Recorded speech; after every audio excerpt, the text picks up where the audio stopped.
the reasons I'm presiding over the afternoon session is that it saves John Moffat from the awkward position of having to introduce himself.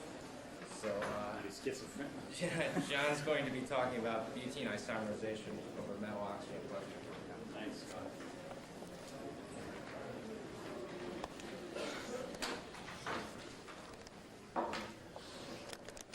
Thank you very much.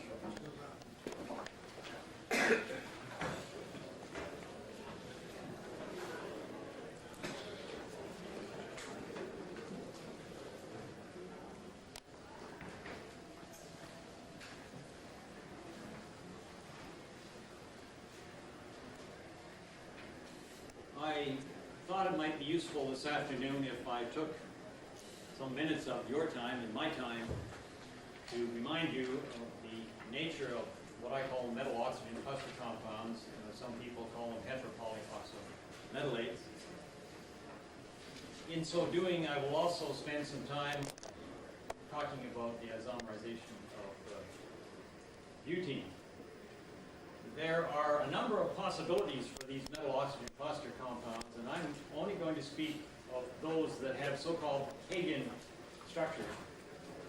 These are ionic solids, not surprisingly to you, but they are ionic solids with discrete cations and anions. So for those of us who, and probably all of you who know something about zeolites, you can think of the network structure for the anions in zeolites. These do not have a network structure. These are more akin to sodium chloride with discrete cations and anions. And here is a representation of one of the anions with Kagan structure. And as you can see, it is of a spherical nature. At the center of the anion, there is what I will refer to as a central atom, which in what I'm going to show you is phosphorus. There are many possibilities. Surrounding that central atom are four oxygen atoms bonded, and there's one in behind, bonded tetrahedrally to that central atom. And then surrounding that central tetrahedron are 12 octahedra. And for example, here is one of the octahedra here. At the center, or at least the approximate centers of each of those octahedra, are what I will refer to as peripheral metal atoms. In the discussion today, I will restrict my discussion to these being tungsten. And at the vertices of the octahedra are oxygen atoms, and of course you then can see that there will be three types of oxygen atoms, those that bridge the peripheral metal atoms, those that bridge the central atom and the peripheral metal atoms, and then of course, because there are 12 octahedra, there will be 12 terminal oxygen atoms. I thought it might be useful to indicate the stoichiometry. X stands for the central atom, N stands for the peripheral metal atom. Of course, because there are 12 octahedra, there will be 12 peripheral metal atoms, and there are 40 oxygen atoms. There are less than one would expect because of the sharing that, of course, goes on. Unfortunately, there is not a great deal of information gained from X-ray diffraction studies of single crystals. We're trying to do some of this ourselves, but fortunately in the literature there is a very nice piece of work by Brown and colleagues at Argonne in which he studies 12-tungsten-phosphoric acid by both X-ray and neutron diffraction experiments. And here you can see from his results we have the proton, and here are the positions for 4 water molecules, although in the work that he did there were only 2 water molecules. That is, it was a 6th hydrate because of course the formula is H3PW12O40, but you can see that the proton is hydrogen bonded to the 4 water molecules, or whatever number of water molecules are present. And then those water molecules are hydrogen bonded to the terminal oxygen atoms, and you can see that at least with the 12-tungsten-phosphoric acid, one has a cubic PN3M structure. Now, I should say somewhat parenthetically, but it's relevant to what's going to come, that these are packed structures. The anions are packed. They are reminiscent of the cages that you and I know of in zeolites, but they're not open. we have tried, and other people have tried, to stuff molecules into those anions, and no one has yet succeeded to do so. They are packed structures. If you make a model of it, you can see this. The other thing that you might say is, well, it looks like the structure should be relatively high surface area because of the openness here, but in fact it turns out that the surface areas are relatively small. We could talk a little bit more about how one can increase the surface areas of these materials by forming microporous structures, but I'm not going to get into that today. Now, one of the questions that I think is fairly naturally asked is, well, those anions are rather big, and of course they have relatively high charges, at least in the 12 tungsten phosphoric acid, for example, a charge of -3, and therefore one might ask, how stable are they? And we did some photoacoustic FTIR studies in which we looked at, in this case, I'm showing you as an example, 12 tungsten phosphoric acid, which has been heated first at 25 degrees, then heated at 200, then at 350, then at 450. And there's a bunch of stuff in here that, if you'll pardon me using that crude terminology, I'm not going to talk about, but I ask you to note that there is a series of 4 or 5 or maybe 6 bands below about 1200 wave numbers, and those bands are characteristic of the anion of the metal oxygen cluster compound. In fact, there are 2 bands that we characteristically look at, one band at about 1080, another band at about 980. These 2 bands related to the triply degenerate asymmetric stretch of that central phosphate, tetrahedron phosphate in this case, and with the other band, the stretch of that peripheral metal terminal oxygen bond. So when those 2 bands, the 1080 and 980, of course the wave numbers vary depending on the elemental composition, but when those 2 bands are present, that then gives you an indication that the Kagan structure of the anion exists, and you can see that those bands exist here even at 450, although there is a diminution in intensity at 450 degrees centigrade. We did some extended Huckel calculations. I'm not going to spend a whole lot of time on this, save to ask you to look at this particular portion of the figure in which I'm plotting the net atomic charge on the terminal oxygen atoms, and I'd ask you to note that this is where we have the phosphorus in the center and 12 in the, tungsten in the peripheral metal position, silicon in the center, tungsten in the peripheral metal position. Here we have phosphorus in the central position, moly, molybdenum in the peripheral metal position.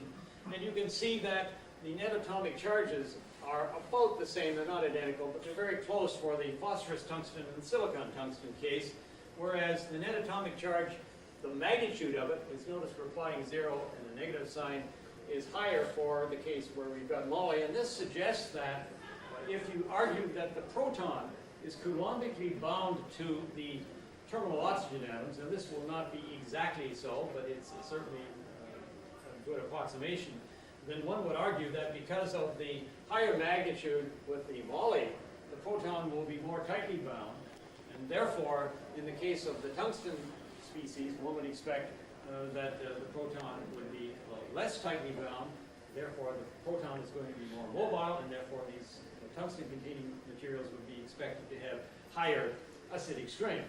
Indeed, all evidence points to this being so, but of course I'm now talking semi-quantitatively as opposed to quantitatively.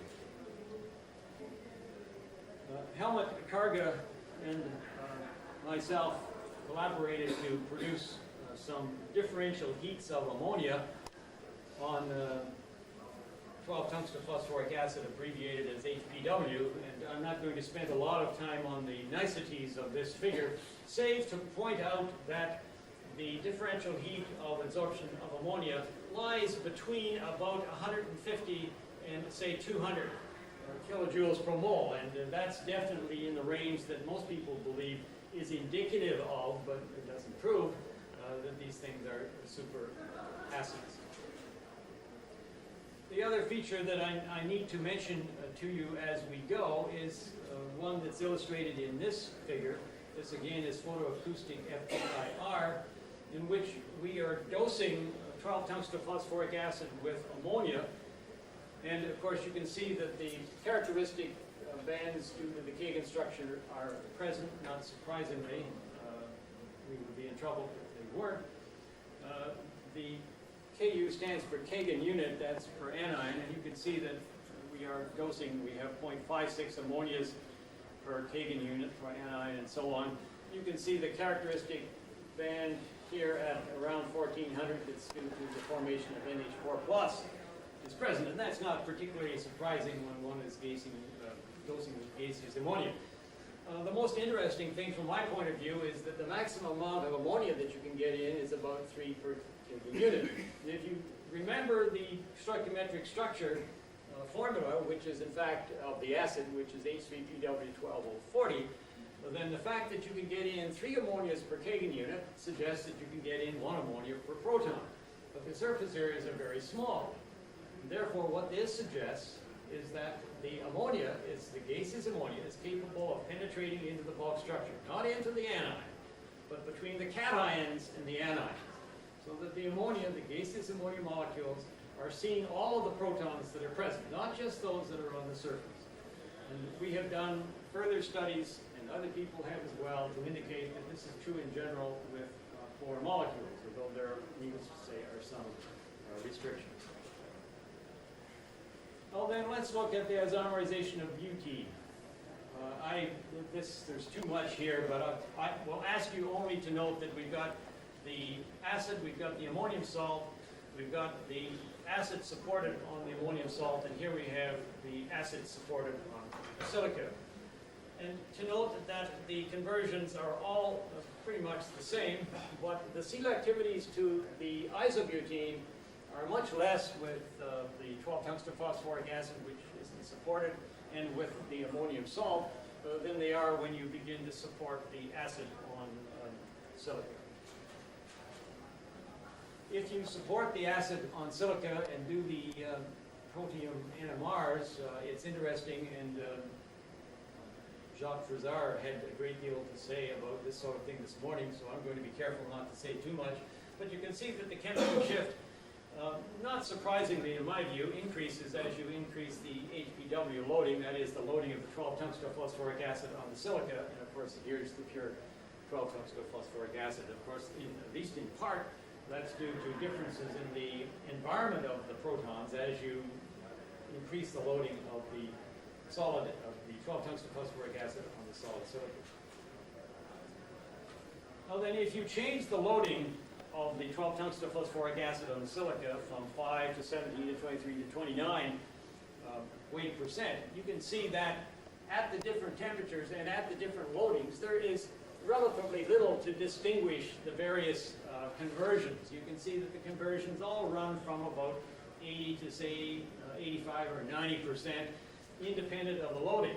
But look at what happens when you look at the selectivity to isobutene. The selectivity to isobutene varies markedly with the loading, and in fact it is at a maximum at about 23% HPW, i.e. 12-tungsten phosphoric acid in silica. Now, I don't have time to go into detail, but this is the same sort of result as we found when we were looking at the partial oxidation of methane on these 12-tungsten phosphoric acids and 12 molybdophosphoric acids loaded on silica. As I say, I don't really have time to go into the detail there, but you can see that the selectivity to isobutene is highly dependent on the loading of these materials on the silica. The conversions, as you saw before, but here we're just looking at one particular loading, 17% as a function of temperature. And you can see that again the conversions are essentially independent of the temperature. The trans dips, the cis remains relatively fixed. The trans dips and becomes a minimum at about the same temperature as the maximum to isobutene occurs. And you can see that we're getting some oligomerization, polymerization occurring as well. And again, the maximum at about the same temperature as the maximum in the selectivity to isobutene.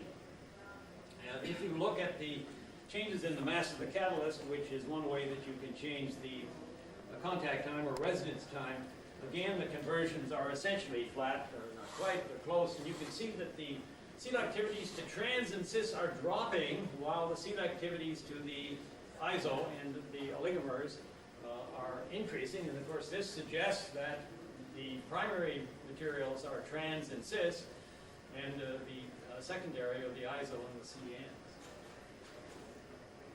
If you do some selective poisoning, you can see that as you add ammonia, these are now the number of gaseous ammonia molecules that you add per Kagan unit or per anion. You don't have to get very many on until, well, the conversions, the selectivities to trans and cis remain the same until the selectivities to iso drop markedly.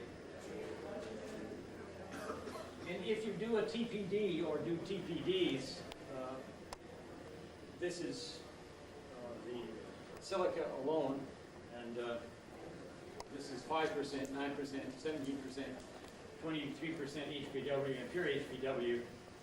Where one has absorbed ammonia, there is physically, well, presumably physically and maybe lightly, chemisorbed ammonia coming off here, and you can see that the ammonia generally comes off at temperatures in excess of, say, 400 degrees centigrade.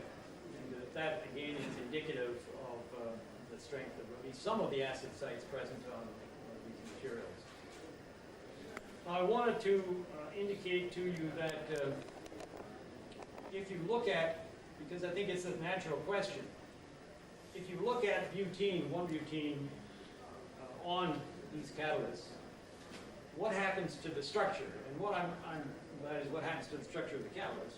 And what I'm trying to show you here is that if you look at the region where I mentioned we have bands characteristic of the Kagan structure, you'll see that after butene adsorption, we have bands which are essentially the same as we had before butene adsorption, which then provides some evidence, may not be totally conclusive, but it is reasonably unambiguous that the structure of these materials, and again, this is now on HPW, supported on NH4PW as opposed to silica for reasons I can discuss if you ask me later. But this then demonstrates that the structure of the catalyst is not being appreciably altered by interaction with heat.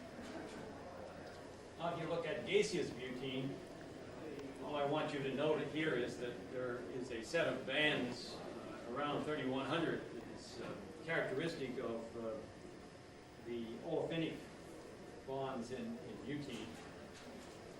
And then if you absorb butene, in this case on 13% HPW and SiO2, you can see that there are no bands in that region.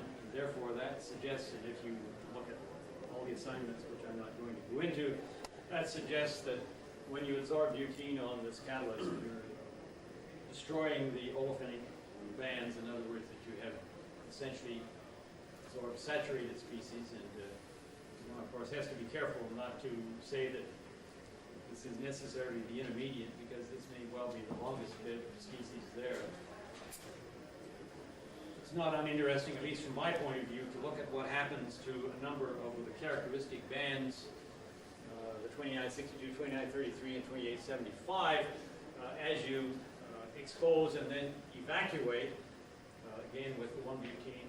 And you can see that with these three bands, pretty much everything comes off. But this band that's around 1600, I don't know whether you can see this, but whatever species is producing that doesn't come off when evacuated at 300 degrees and 20 minutes. And as some of you may know, this is what is considered to be the characteristic band for coke on zeolites. This is the equilibrium data, gaseous equilibrium data for the 4 butenes. I don't want to spend a lot of time on this, but it's relevant to what I'm about to say. And that is, I'd ask you to note that here's 1-butene, isobutene is here, and so at, say, 250 degrees, well, say 600 K, we've got roughly, say, 40% of isobutene, and that's the ballpark of the composition of isobutene that I showed you. And therefore, if you try to put all of this together in some kind of mechanism, I will offer this. I'm wanting to say that I'm not at all convinced that this is the only thing that is occurring, but nevertheless it's interesting to speculate. And here we have the 1-butene, which can, of course, relatively readily form a secondary butyrylcarbenium ion. And then this can rearrange and lose a proton to form either cis or trans. However, to go over to the primary butyrylcarbenium ion, of course, requires rather special conditions and rather special energy, because as we all know, this is more difficult to form the primary than it is to form the secondary. And then, of course, the primary can convert by loss of a proton to the isobutene. One of the features that you, I think, will have noticed is that almost regardless of what we did, the conversion of the butene was between 80 and 90%. The loading didn't change with that conversion. The temperature didn't change that conversion very much. We also noticed that it appeared that the cis and trans isomers were precursors to the isobutene. That is, that the primary species were the cis and trans 2-butenes. And therefore, in order to try to rationalize those pieces of information, I would propose the following: that in the presence of the catalyst that I'm talking about here, the 1-butene readily forms the secondary butyrylcarbenium ion and establishes very rapidly an equilibrium with the cis and the trans 2-butene. So that, if you like, we have an equilibrium pot consisting of those 4 species. And then from that equilibrium pot, provided that conditions are right, and those conditions will involve both the temperature and the nature of the catalyst, what can happen is that we can go over to the primary butyrylcarbenium ion and then ultimately to the isobutylene. Well, what I tried to show you here is not an industrial process. I didn't show you the fact that these catalysts, and you're not surprised, deactivate quite quickly. And needless to say, we're looking at ways that we can reduce this deactivation, and although it is too early to say conclusively, I think we have some ways that we can reduce the deactivation. But what I wanted to show you was a little bit about the properties of the metal oxygen cluster compounds, as well as to show you that 12-tungsten phosphoric acid supported on silica is evidently an efficient catalyst in terms of producing isobutene. You can get as much as 33%, and that's pretty close to that equilibrium value that we saw, at a loading of about 30% and a temperature between 300 and 350. And I said that the cis and the trans 2-butene appear to be primary products in the isomerization process, and I tried to indicate to you the basis on which I can rationalize that. And we believe from the ammonia data that the sites of highest acid strength are responsible for the skeletal isomerization of 1-butene. The isomerization process is probably unimolecular, as I tried to indicate, but the fact that we were getting the oligomerization products suggests that bimolecular processes may play a role, and Vladimir Ponich has emphasized in recent papers that he is a strong proponent of bimolecular processes, although he too agrees that probably more than one process can be occurring. I didn't show you data on this, but I indicated that catalyst deactivation is rapid even at the lowest temperatures. And lastly, but not leastly, the data that we've got suggests that in terms of looking at acid strengths, the effective acid strength of the 12-tungsten phosphoric acid supported on silica is at least as high as that of HZSM5, at least at 200 degrees. That is when HBW SiO2 is operating at 200 degrees, or it may even exceed that of HZSM5. Thank you very much for your attention. I'll be pleased to answer your questions. do one question. I think we have time for that. Yes. John. Have you looked at the stability of the decay structure on other oxides and components? Yes, and Do you find much variation?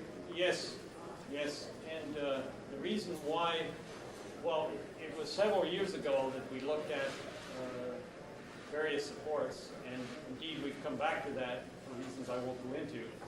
But when we looked at these several years ago, we found that the silica was the best. Alumina was not a good support. It seemed to encourage the decomposition, or at least the partial decomposition of the acid. If I may say, Mr. Chairman, parenthetically, this is adding to the answer, and Chairman like short answers. We found, as you may know, that very strong evidence that the silica enhances the thermal stability. I didn't talk about this, but enhances the thermal stability of the acids, presumably as a result of a strong support interaction. And of course, that's advantageous if one wants to go to higher temperatures than I talked about